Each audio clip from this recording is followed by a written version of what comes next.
Bienvenue dans un nouvel épisode. Aujourd'hui, on va aborder deux sujets. Dans un premier temps, on va parler de l'extension des cervicales et on va répondre à la question suivante. Est-ce que c'est mauvais de ramener sa nuque vers l'arrière? Ou en termes techniques, est-ce que c'est mauvais de faire une extension des cervicales?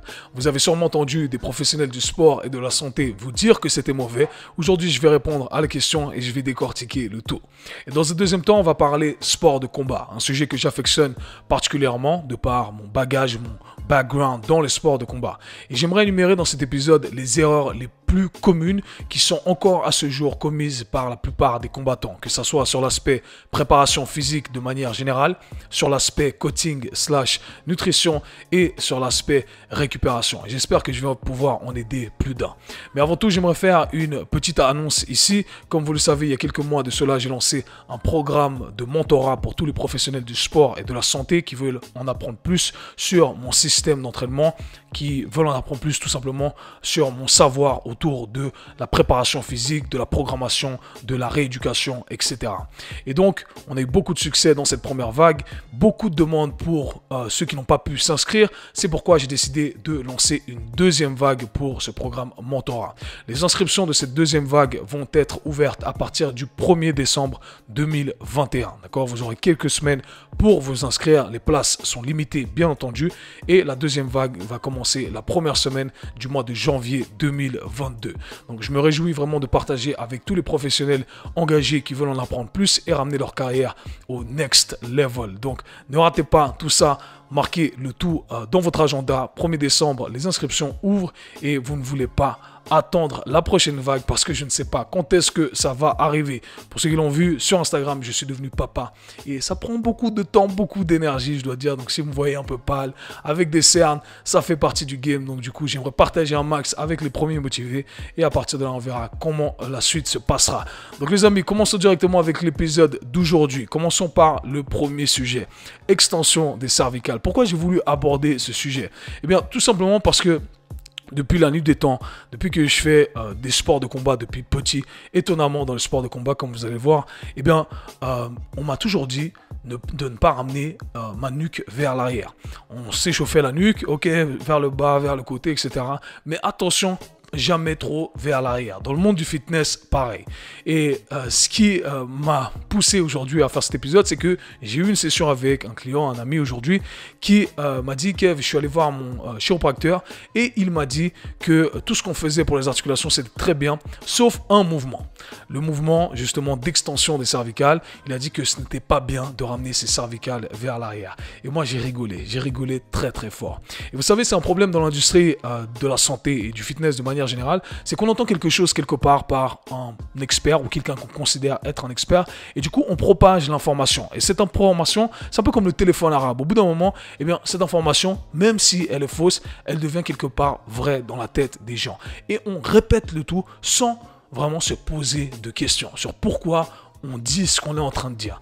Et mon but, encore une fois, avec le K-Sui Show, c'est d'amener de la nuance et de vous amener à penser, ok? Parce qu'il faut toujours critiquer l'information qu'on vous présente, d'ailleurs, la mienne également, ok? Donc c'est pourquoi je vais décortiquer le tout. Je ne vous dis pas quoi faire, d'accord? Je vous explique mon processus de pensée derrière et c'est à vous de juger ce qui est correct et ce qui vous semble ne pas être correct. Donc, pour démystifier tout ça, parce que c'est un mythe clairement, d'accord? On va casser ce mythe directement. Je vous invite à faire appel à votre sens commun, ok? Pourquoi? On pourrait exprimer toutes les fonctions des cervicales, d'accord? Donc toutes les fonctions de la nuque. On peut vous dire, ok, vous pouvez ramener votre menton vers le bas, vous pouvez ramener votre menton vers le côté, etc. Mais attention, pas vers l'arrière. Pourquoi tout le reste, mais pas vers l'arrière? Première question. Sur quoi on se base, d'accord? Sur quelles données on se base pour dire que on ne peut pas ramener ses cervicales vers l'arrière? Et attention, vous allez sûrement entendre des gens vous dire, ah mais c'est parce que la plupart des gens qui font un mouvement vers l'arrière ont mal au cervical. Donc on va se baser sur des gens qui ont des articulations qui ne sont pas en bonne santé, parce que la plupart des gens n'ont pas des articulations en bonne santé, et on va dire que c'est la norme, d'accord? On prend quelque chose de mauvais en disant que c'est la norme. Et ça, c'est complètement faux. Et c'est pour ça que c'est très dangereux d'utiliser la moyenne, d'utiliser les données récoltées par la moyenne, ce qu'on fait dans beaucoup d'études, et on essaie de l'appliquer à l'individu. D'ailleurs, c'est le module 1 de mon programme Mentorship. On s'attarde énormément sur l'esprit critique pour faire attention justement à ces fausses données, à ces faux liens de causalité, ces faux liens de corrélation. Mais continuons un peu plus loin. Ok.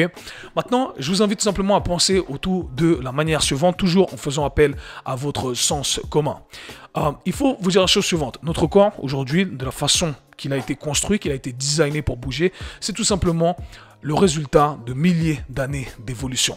C'est l'évolution de l'univers qui a fait en sorte qu'on ressemble à ce qu'on ressemble aujourd'hui. C'est à cause de cette évolution qu'on marche sur deux jambes et qu'on ne marche pas à quatre pattes. Et parce qu'on marche sur deux jambes, parce que la gravité, parce que tous les événements qui se sont passés au fil de ces années, et on a survécu, notre espèce, l'Homo sapiens, a survécu, eh bien il a dû s'adapter. Pour s'adapter, eh bien il a dû créer les membres qu'on a, de la façon dont ils sont designés, d'accord? Ils bougent de la façon dont ils bougent, tout simplement parce que l'évolution, on a décidé ainsi, ok? Ce ne sont pas nous. Si dans votre genou, vous avez des structures que vous ne retrouvez pas dans votre coude, par exemple, ménisque, etc., eh bien, c'est parce qu'il y a une raison. C'est l'évolution qui en a décidé ainsi, d'accord?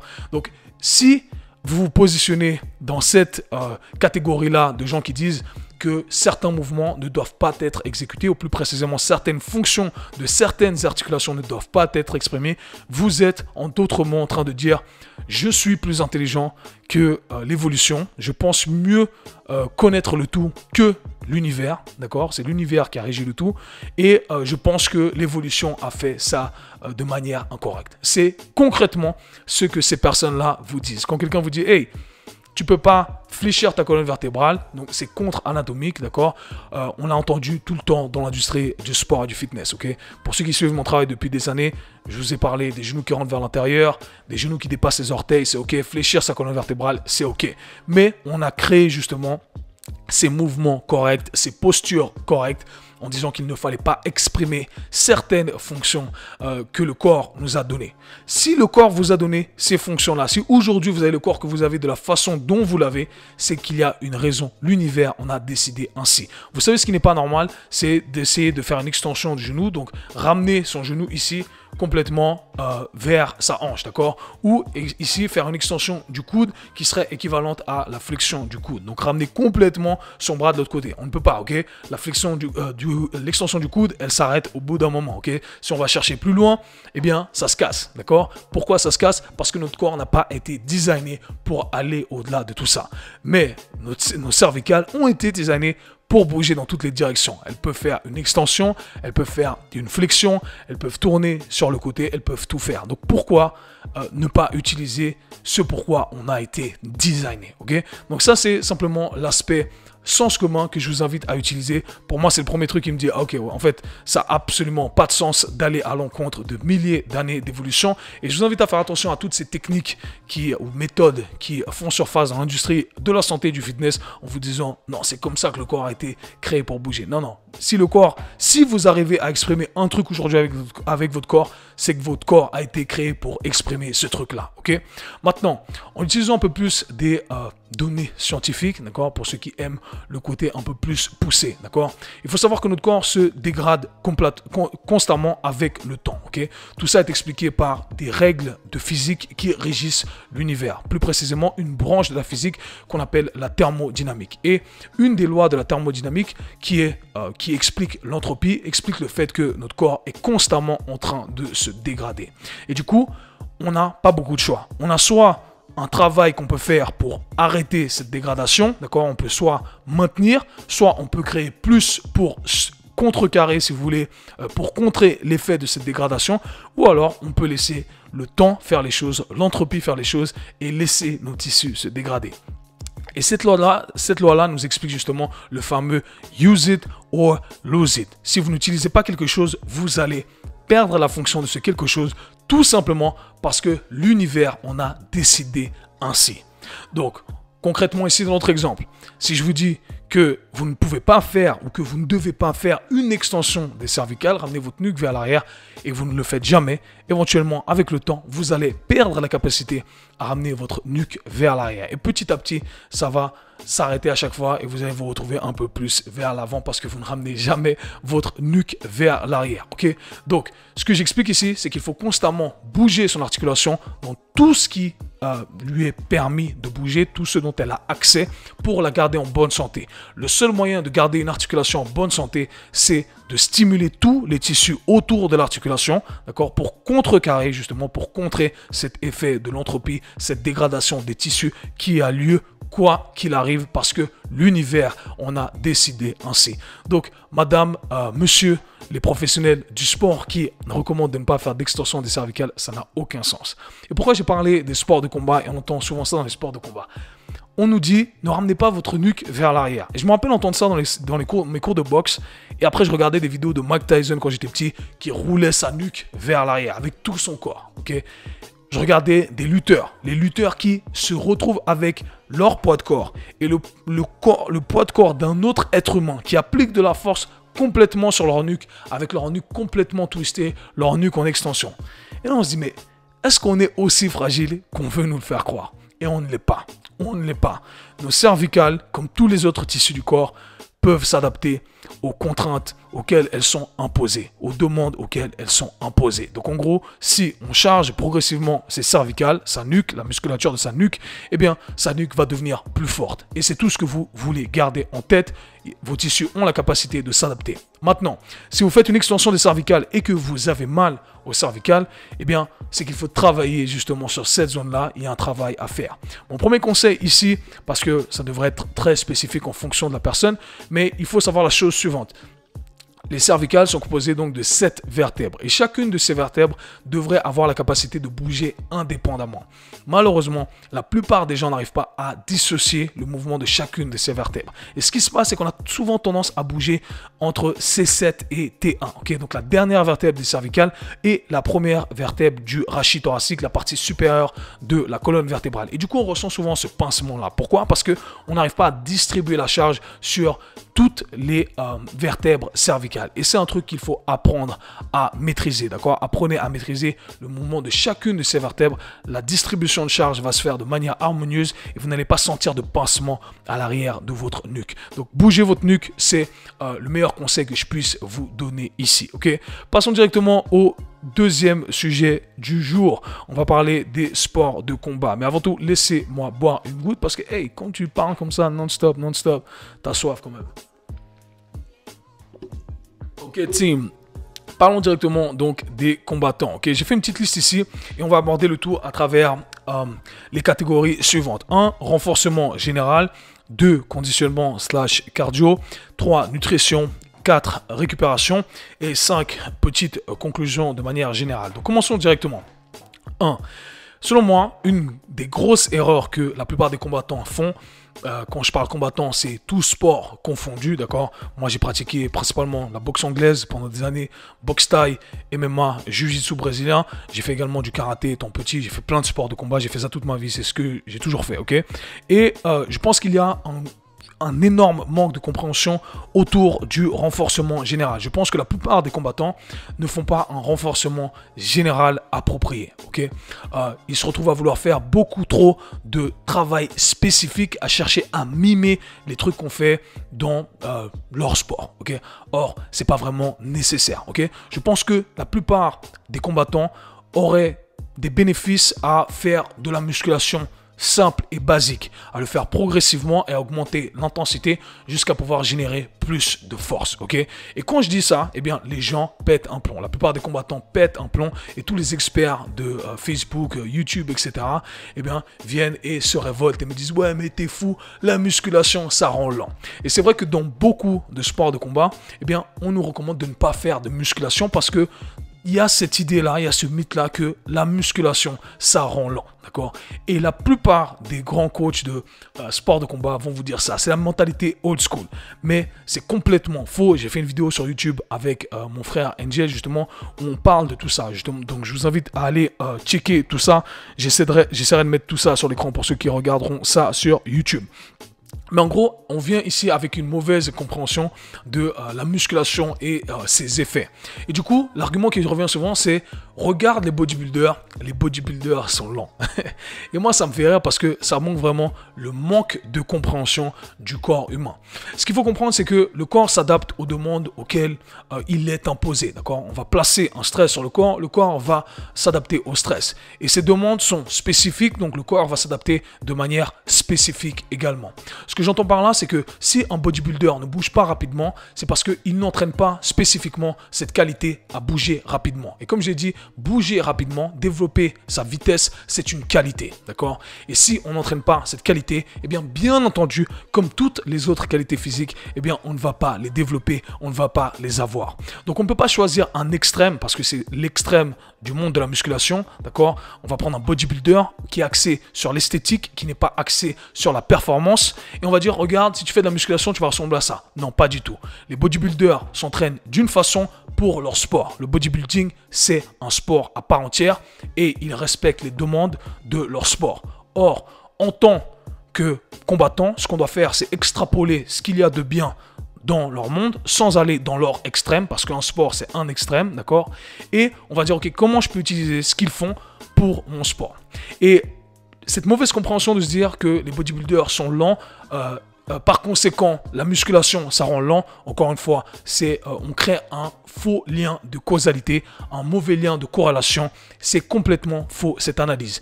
Et je vais vous expliquer pourquoi en donnant d'autres exemples concrets. Comme je l'ai dit, il faut être spécifique dans nos entraînements. Le corps s'adapte spécifiquement aux demandes placées sur ce dernier.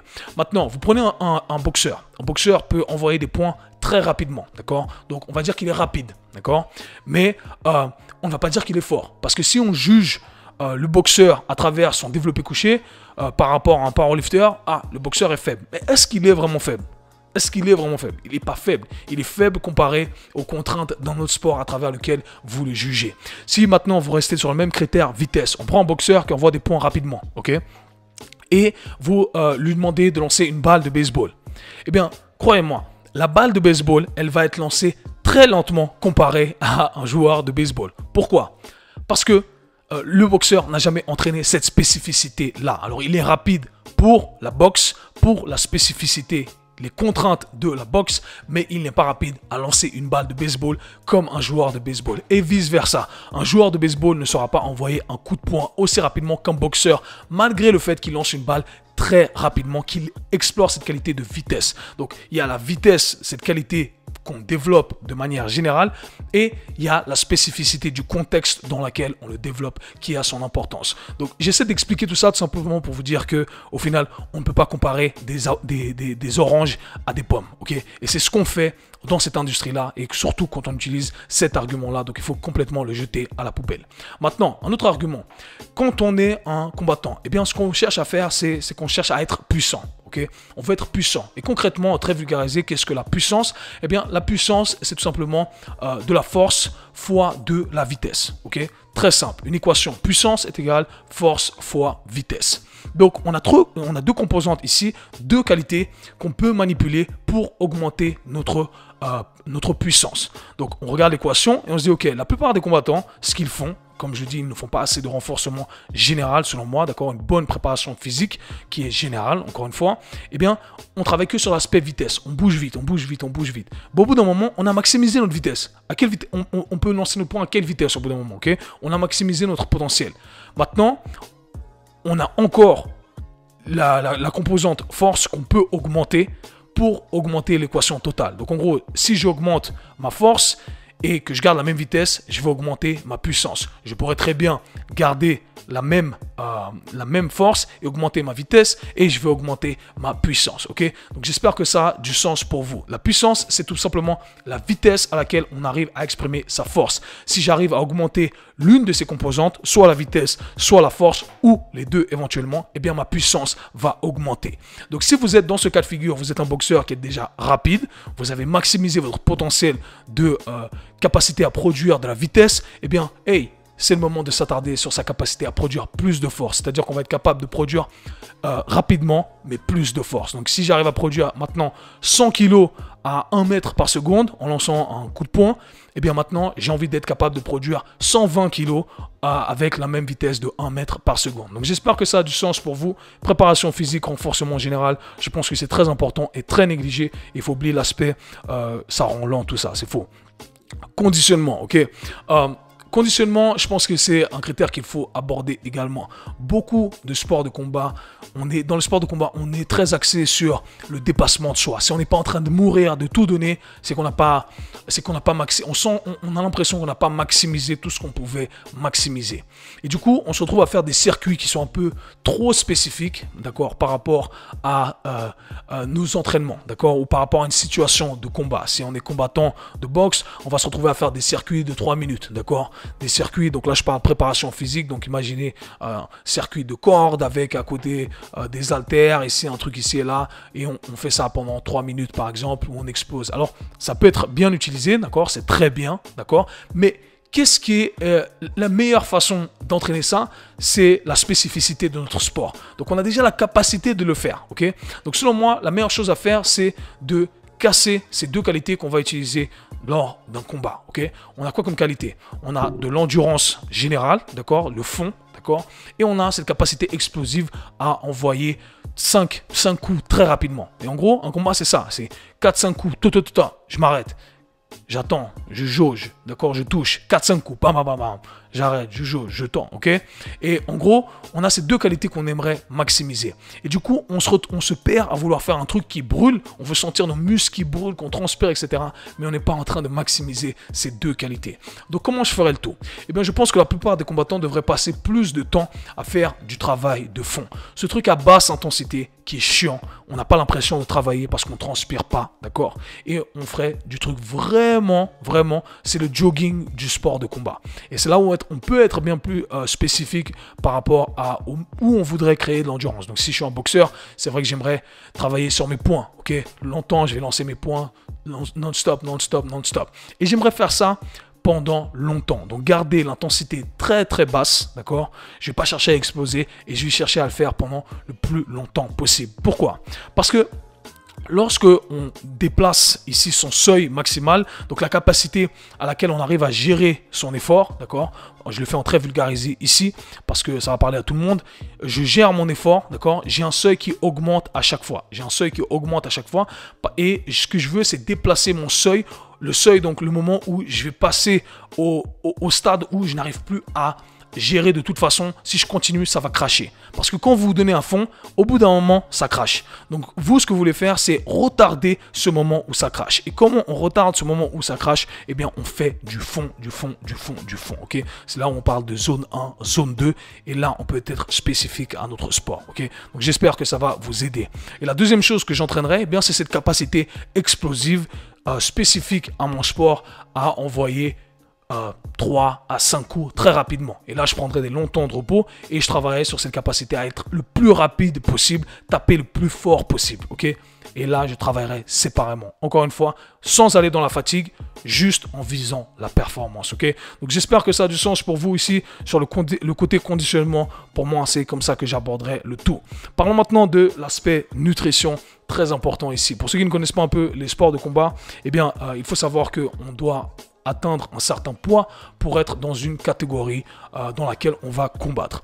Et du coup, on est souvent amené à faire des grosses pertes de poids pour pouvoir être dans la catégorie le jour de la pesée.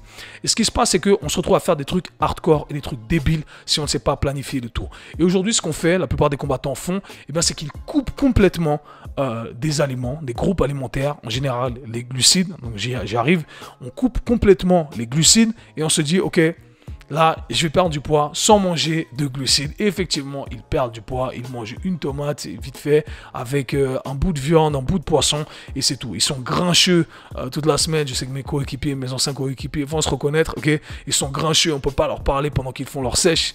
Et au final, ça sert à rien. Ok, et c'est bête. C'est mal organisé. Ça sert absolument à rien. Ça vous amène plus de côté négatif que de côté positif. Pourquoi on ne devrait pas enlever les glucides? C'est le truc le plus bête. Les glucides, pour un combattant, c'est la source d'énergie, c'est le carburant nécessaire dont on a besoin pour faire notre sport. Donc c'est vraiment le dernier truc qu'il faudrait enlever, d'accord? Il ne faut absolument pas enlever les glucides. Encore une fois, pour tous mes combattants, écoutez mes podcasts précédents. Pour perdre du poids, il suffit tout simplement de créer un déficit calorique, d'accord? Et on peut faire ce déficit calorique relativement rapidement ou plus sur la durée en fonction du temps qu'on a à disposition. Mais ce qu'on ne veut absolument pas faire, c'est couper complètement les glucides parce que les glucides sont notre carburant. Éventuellement, on va vouloir couper les glucides en fin de processus, dernier processus avant la pesée, c'est le dernier truc qu'on va manipuler, d'accord? Parce que c'est l'énergie dont on a besoin, d'accord? Et bien entendu, les glucides viennent avec un certain grammage d'eau accompagné avec ces derniers. Donc, bien entendu, vers la fin du coating, c'est là où on va faire un peu attention à l'apport glucidique. Éventuellement, c'est la dernière variable qu'on va manipuler. Mais simplement, faire son déficit calorique de manière calculée, de manière organisée, ça nous permet de perdre du poids. On sait qu'on veut perdre 1 kg, 2 kg par semaine. On peut ajuster le tout, arriver à la pesée. On est frais, on a bien organisé le tout. Pas besoin de faire des trucs crazy, des trucs fous et perdre complètement la tête. Ok, donc j'espère que ça a du sens ici pour vous. Également pour l'aspect coaching. Rien ne sert d'utiliser des combinaisons de ski, d'accord, quand vous allez vous entraîner pour perdre de l'eau 2 semaines avant, 2 semaines avant le combat. Okay, parce que on a cette idée que ça va nous faire perdre plus de poids, alors qu'en vrai, on ne brûle pas vraiment plus de calories. Peut-être qu'on va brûler en 1 heure 10 calories en plus, ça sert absolument à rien. Vous allez perdre énormément d'eau et cette eau, vous allez la boire juste après parce que vous allez être assoiffé et c'est nécessaire de boire de l'eau. Ok, buvez de l'eau. Ce n'est pas encore dans l'eau que vous allez boire à l'entraînement que vous voulez réduire. Donc j'espère que ces points-là ont été transmis ici. Faites les choses intelligemment. Dernier point ici que je voulais mentionner, c'est l'aspect récupération. Je pense que dans la culture des sports de combat, on ne met pas assez d'accent sur la récupération. Très important de récupérer correctement. Les sports de combat, ça place énormément de stress sur son corps et malheureusement, on a cette mentalité du go hard ou go home et on veut tout le temps donner le 100%, le 100%. Mais au bout d'un moment, le système nerveux, il n'arrive pas à suivre. Au bout d'un moment, le système nerveux, il dit « Hey, stop, j'arrive plus à suivre. » Et c'est là où on crache. Et on essaie quand même, et ça nous prend plus de temps à récupérer, on se blesse, etc. Et je pense qu'il y a un moment où on doit savoir jauger le tout et se dire « Ok, aujourd'hui, je vais à la salle et j'ai juste faire un peu de travail technique, 30 minutes. J'ai pas besoin de faire la guerre aujourd'hui, d'accord? J'ai fait la guerre hier, aujourd'hui je me sens pas très bien. Un peu de travail technique, un peu de travail spécifique en jaugeant un peu le stress qu'on va placer sur le système nerveux. Pour tous ceux qui font le programme Mentorship avec moi, vous avez tous les outils normalement pour pouvoir guider ce genre d'athlète afin que ce dernier sache exactement quand est-ce qu'il doit prendre du repos ou pas. Et ça a énormément de valeur. Il faut laisser à son corps le temps de récupérer. On ne fait pas de progrès pendant l'entraînement, on fait du progrès quand on a récupéré. Le corps s'est adapté. On doit laisser ce temps d'adaptation. Mais si on continue à creuser un trou, le corps n'a jamais la capacité de récupérer. Et s'il n'a jamais la capacité de récupérer, il n'a pas la capacité de s'adapter. Et par conséquent, on ne devient pas meilleur. Donc, conclusion, on aimerait faire attention à tous ces points. Et comment on le fait? Eh bien, on essaie de planifier. On planifie au maximum. On planifie ses entraînements combat, spécifiques au combat, ses entraînements, préparation physique. On planifie également sa diète, sa perte de poids, d'accord? Comme ça, on sait exactement qu'est-ce qu'on fait, quand on le fait, pourquoi on le fait. Et on planifie également sa récupération en traquant au maximum tout ce qu'on peut traquer, toutes les mesures objectives et toutes les mesures subjectives. Donc j'espère que ce podcast vous aura aidé, qu'on aura démonté quelques mythes qui vont vous permettre d'aller de l'avant et continuer votre développement. Si vous avez aimé ce podcast, partagez-le, faites un screenshot, envoyez-le sur Instagram, laissez un commentaire si vous avez des questions sur YouTube et nous, on se parle très bientôt. Peace.